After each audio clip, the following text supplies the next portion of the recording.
Hello friends, সবাই কেমন আছো? আমি সীমা আবার চলে এসেছি ছোট্ট একটা ব্লগ ভিডিও নিয়ে। তো আজকে আসলে আমরা যাচ্ছি বেড়াতে মাঠের মধ্যে। তো সবটা দেখাবো তোমাদেরকে, কোথায় যাই, কি করি, কোথায় গিয়ে দাঁড়াই। বন্ধুরা, আমি দেখো চলে এসেছি মাঠে। অনেক কষ্ট করে এসেছি এখানে। আমি রজনীগন্ধা ফুলের মাঝখানে এসেছি।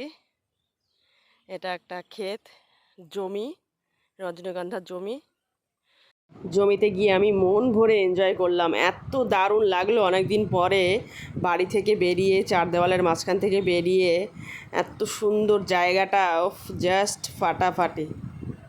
তো অসাধারণ লাগছিল অপূর্ব দৃশ্যগুলো। আমি তো জাস্ট মন ভরে এনজয় করছিলাম। আর দেখো, এদিকে ছোট্ট একটা কাঁঠাল গাছে অফুরন্ত কাঁঠাল ঝুলছিল, মানে ভাবা যায় না, ভাবনার কল্পনার অতীত যে এত ছোট গাছে এত গাদা গুচ্ছের কাঁঠাল।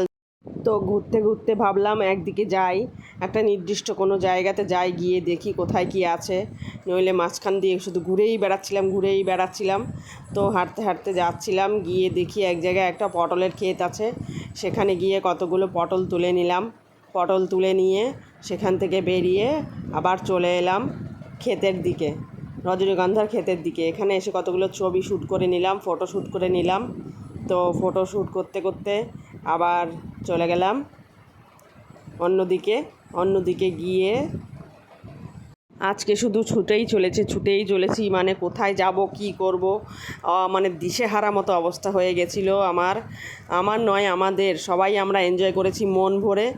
তো কিছু বলার নেই, জাস্ট ফাটাফাটি, জাস্ট ওয়াও। আর একটা কথা বলতে ভুলে গেছি আমি, গাইস। আসলে আমি হাঁটতে হাঁটতে ওখানে হাঁপিয়ে উঠেছিলাম, তো হিল পরে গেছিলাম।